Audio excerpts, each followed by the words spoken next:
Hello again, it's Kevin Cleaser coming to you from theothersideoflight.com. Tonight I want to talk about what I feel about Occupy Wall Street and the way that movement's going. It's been 2 months since they began this protest, and now that the tear gas is flying and that the local law enforcement's rolling them up and that the protest is showing a little bit of a sign towards getting a little nasty, though I know that the proponents of this particular movement have preached at all costs no violence, so I admire that about it. What I don't admire is the fact that on that same website it says they're trying to do this without any leadership at all, which to me is a recipe for anarchy.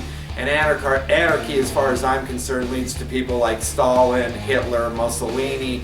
You can go on and down the list about people, charismatic leaders who go into a vacuum like that if they do start having the kind of success that would draw these kind of nutcases. So I kind of worry about that aspect of their protests, especially when I think that to go after all of Wall Street is a fallacy. There are some very well-run, civically responsible companies on Wall Street, and to paint every company with the same brush, I think is a horrible idea. Now, I'm saying this coming as an American citizen who has never shopped at Walmart in his life, because I want to use that as an example of my frustration with Occupy Wall Street. The American public as a whole put us in where we are today. When you look at Walmart, it's the biggest corporation now as far as revenue per year at $400 billion. Where are they making that money? They're making it because you're going in the store looking for a cheap deal, buy products that are made overseas by 64-cent an hour labor. So, who brought this problem into being? It's the American public wanting it cheaper. We drove our manufacturing base right offshore, and then we're now going to whine about the fact that corporations are realizing record profits and 300% increases in their salaries over the last 20 years? While the American public has only realized a 1% growth before adjustment for inflation. We have slit our own throats by allowing ourselves to buy into this system of big box stores. I've already stated how upset I am that I've lost most of my suppliers who have been in business for a couple of generations because they couldn't compete with this kind of labor and that kind of volume coming from stores like Lowe's and Home Depot. All my vendors are gone now. So with them went all their jobs, all the high-paying jobs from that particular field. And their experience. Yeah, you're going to tell me that 21-year-old kid is going to tell you what kind of wood to buy to frame your house? Good luck with that. Anyway, it's the American public, I think, that is mostly responsible, because we're also the ones that put these leaders into power. We're the ones that let the corporate dollars dictate who we elect president. We're the ones that look for that perfect person who never makes a mistake on camera, forgetting, of course, that he's got 10 to 15 speechwriters, he's got 10 to 15 people venting the speeches, and then he puts it up on a teleprompter. They don't even know what they're saying from town to town.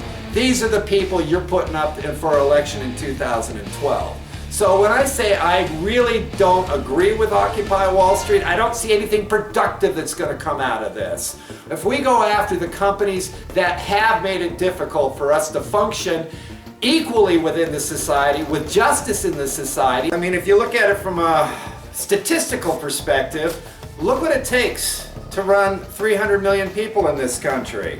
Healthcare is costing $2.5 trillion a year. Food, 1.24 trillion. Housing, 1.7 trillion. Transportation, 1.77 trillion. Education, $1.45 trillion. The Department of Defense shreds $1.45 trillion a year to keep us protected. It's a crazy world out there. And one of the things that I really have a difficult time with is that this country and the people in it don't seem to have any idea about how good we have it and how sheltered from reality we are from the rest of the world.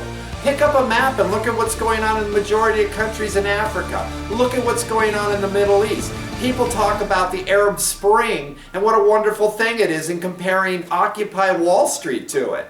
What's so wonderful? Let's see.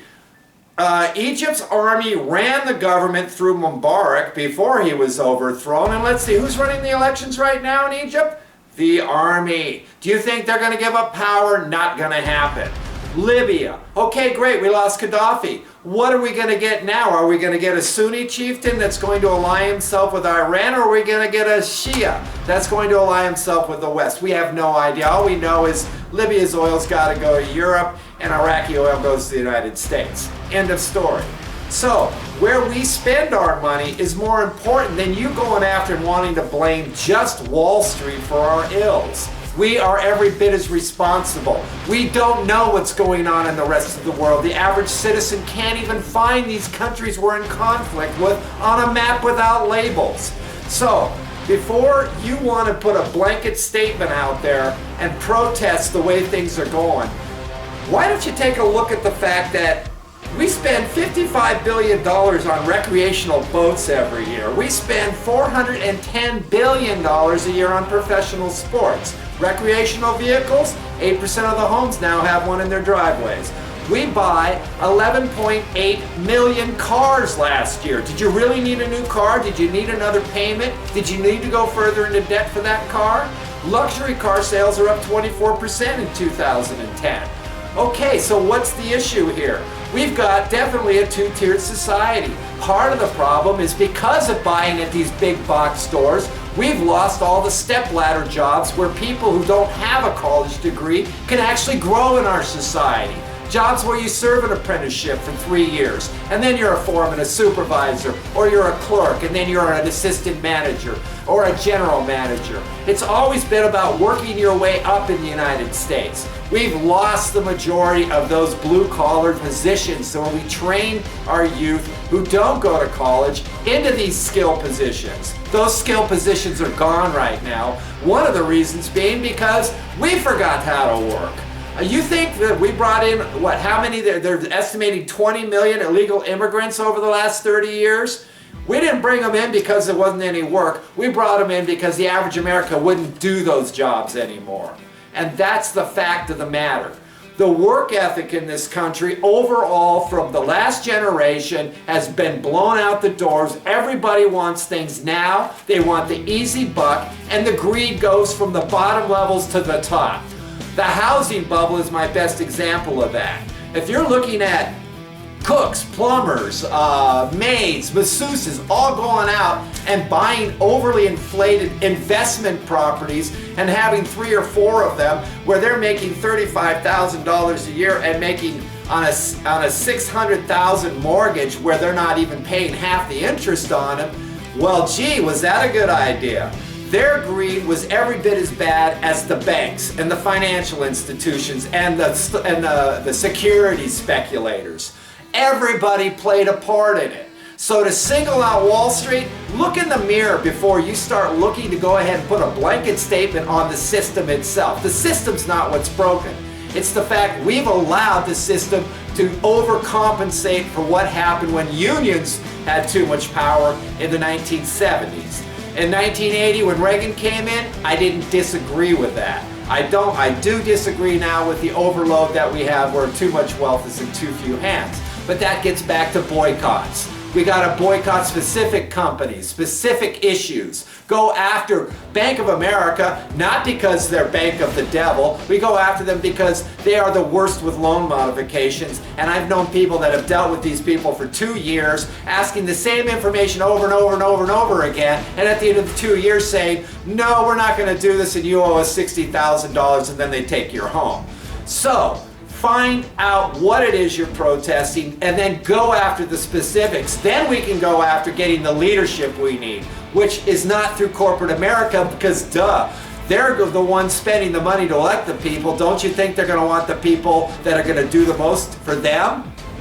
Duh again. So why don't we try a different tack? Why don't we try to find somebody on the internet that can get the job done? Why don't we start that kind of campaign in line with going after a bank like Bank of America?